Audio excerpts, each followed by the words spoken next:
The gaming world is absolutely chock full of amazing twists and turns. Some of our recent favourite games actually have better plot lines than the average Hollywood movie these days, but they aren't immune to the same pitfalls as Hollywood, which means that sometimes big twists and turns end up leading absolutely nowhere. So I'm Amy from WhatCulture, and here are 10 huge gaming moments that didn't matter at all. 10.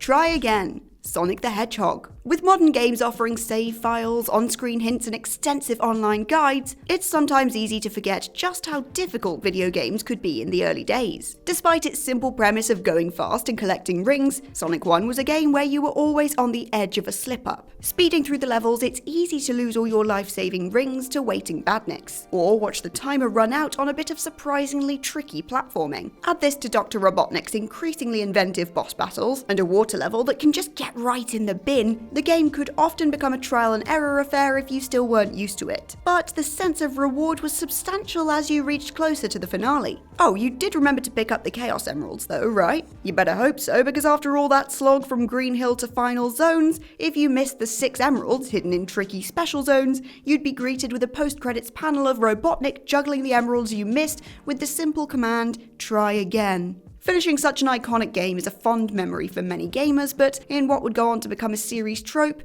just because you finished it doesn't mean you've beaten it. 9. Upgrading Freddy. Five Nights at Freddy's Security Breach. Despite its runaway success, buoyed by popularity amongst YouTube streamers, Five Nights at Freddy's is a franchise often dismissed as being a cynical rehash of the same jump scare mechanics across its first 4 iterations. It's true to say that the first few were all pretty similar, but none have strayed as far from its initial formula as the latest entry, Security Breach. Unlike the previous title's static settings, Security Breach casts the player as Gregory, a young boy trapped in an aggressively 80s mega pizzaplex, alongside a Freddy Fazbear animatronic whose refusal to murder Gregory is deemed to be a malfunction, whilst being stalked by the other animatronics, eventually dismantling them to upgrade Freddy with their harvested parts. After Freddy's second upgrade, the clock immediately darts to 6 AM, and the game's final escape sequence begins. Evading the psychotic daycare animatronic, the player races to leave the pizzaplex and the many horrors within. After all that hassle for the second upgrade, and with a grand total of 1 sequence to use it, you've got to wonder what the big deal was in the first place. Granted, most players aiming for 100% or true endings can return to harvest the third part in a lengthy post-game sequence with no save points, but more casual fans will largely take the chance to finish the game and enjoy one of the 3 endings depending on progress. 8.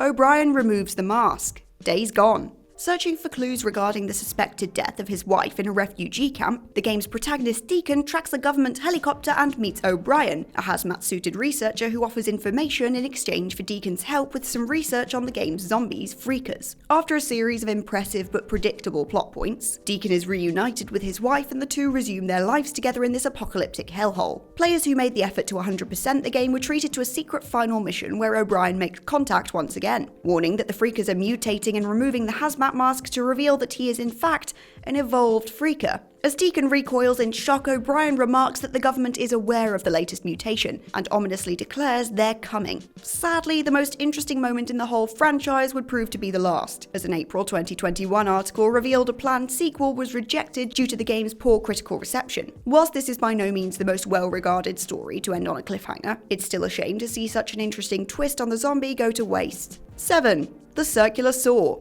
Until Dawn. A year after the supposed deaths of twins Hannah and Beth, their brother Josh invites everyone who was there and semi-responsible back to the cabin where it all happened, and that is the unsuspecting premise of Until Dawn. Not seeing quite how weird the whole situation is, the gang decide to take Josh up on his offer, and surely enough find themselves at the mercy of a crazed psychopath in a mask and some cannibalistic Wendigos. After a fair bit of terrorizing, Josh's best friend Chris finds him tied up next to an also bound Ashley, Chris's will they won't they love interest. Between them is a circular saw, and Chris has to decide which one of them's gonna get it. Whichever way the player goes, however, the blade will eviscerate Josh, but it's later revealed that Josh's death was nothing but a bit of Hollywood trickery. It turns out he was the masked man all along, torturing his friends as revenge for his sister's disappearances. It was a dick move on the parts of both Josh and the developers, but even if his death was meaningless in the long run, you have to admit it was a pretty badass moment. 6. Dylan and Paula's fate, Dino Crisis 2. Of the many ubiquitous franchises in the early 2000s, Dino Crisis is somewhat of an unsung hero. Dino Crisis 2 follows returning hero Regina and tactical officer Dylan Morton as they're thrown through time to rescue survivors from an entire city which has disappeared. Constantly under threat from the Jurassic juggernauts, the pair must also deal with masked assailants from the future who see them as a threat. Through a series of time-twisting revelations, one of the masked attackers is revealed to be Dylan's future daughter, Paula.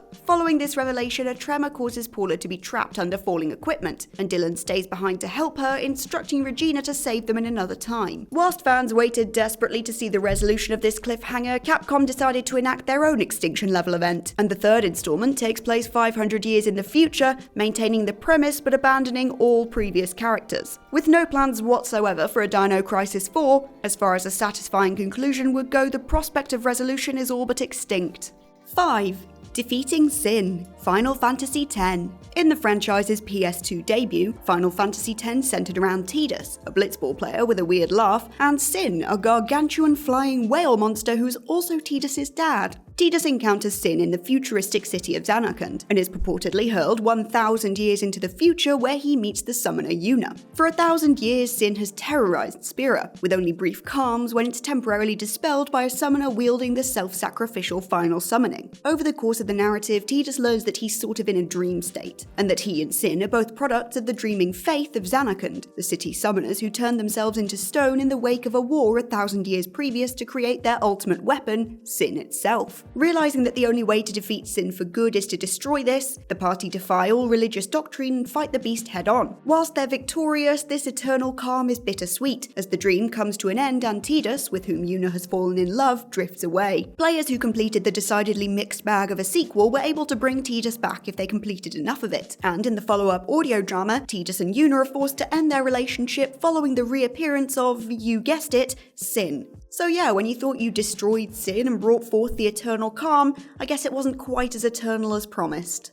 4. The Rachni Queen, the Mass Effect series. Mass Effect is a franchise famed for its choice-based gameplay, so it would seem a strange entry for this list, but as we've already discussed, sometimes players have to settle for the illusion of choice when narrative beats must be met. Presumed extinct after the Rachni Wars, Commander Shepard comes across an incarcerated Rachni Queen in the first Mass Effect, who's being used to breed an army at the behest of the original antagonist and his lieutenant. After defeating them, the Queen appeals to Shepard to free her, stating that her kind intended to live peacefully following a temporary madness which caused the wars. Aside from some different dialogue with the Turian Council, Shepard's choice to free or kill has little impact on the effects of Mass Effect 1, so fans were eager to see where this errant plot thread would go later on. Sure enough, after a passing mention in 2, fans were delighted to see the Rachni Queen return in Mass Effect 3, or at least the ones who saved her were. Players who chose to let the Rachni Queen go find her imprisoned by Reapers, again being forced to breed soldiers for their cause. Players who opted to execute the Queen, however, would find in her place an artificial Queen imprisoned by the Reapers, again being forced to breed soldiers. Whilst there are superficial differences to gameplay based on an artificial Queen or the real thing, spanning a plot across an entire trilogy just for your initial choice to be largely irrelevant certainly sucked.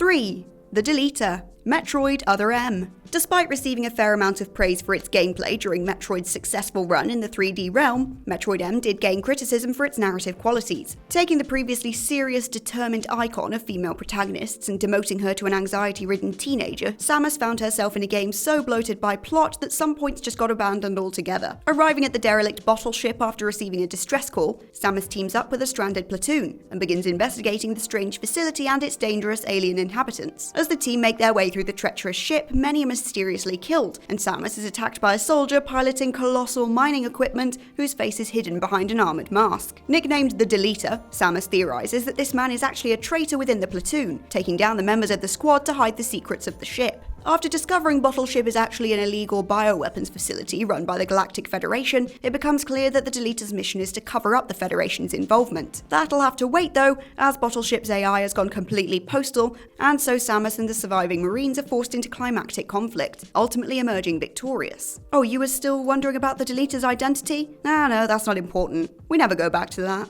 2. Hush, Batman Arkham series. Batman isn't short of villains. Despite DC's insistence on leaning on the Batman-Joker dichotomy in any media they can muster, some of the comic's most iconic never-do-wellers come from the seedy streets of Gotham. Whilst many, like the Penguin or the Riddler, have a long and storied history, some of the Dark Knight's more recent villains have proven themselves as legitimate threats, including the ingenious and deadly Hush. Hush appears in the seminal Batman Arkham series first as a mysterious murderer known as the Identity Killer, murdering political prisoners within Arkham City and surgically dissecting their faces. Although Batman manages to catch up to Hush, he is caught in a trap and finds himself face to face with, well, his own face. Hush's surgical exploits were all in the name of altering his appearance to match that of Bruce Wayne, and he leaves the mega prison promising to keep pursuing the Dark Knight. Although Hush's introduction was one of the more promising subplots going into the trilogy finale Arkham Knight, the final showdown with this calculating genius boils down to a short hostage situation and a quick punch to the face. Of the myriad of things that make Arkham Knight somewhat disappointing, this squandering of such an iconic villain sat very high on that list. 1. Eli steals Sahelanthropus. Metal Gear Solid 5: The Phantom Pain. Of all the victims of the nasty Hideo Kojima Konami fallout, one of the most public and most cited ones is the botched back half of Metal Gear Solid 5. The main focus of the game is the conflict between Venom Snake and Skullface, a terrorist planning to use a parasite to kill the English-speaking world whilst maintaining order with the nuclear threat of Metal Gear Sahelanthropus. Unlike other Metal Gears, Sahelanthropus would not contain AI, and instead would be controlled physically by the third child, a younger version of the series' favourite, Psycho Mantis.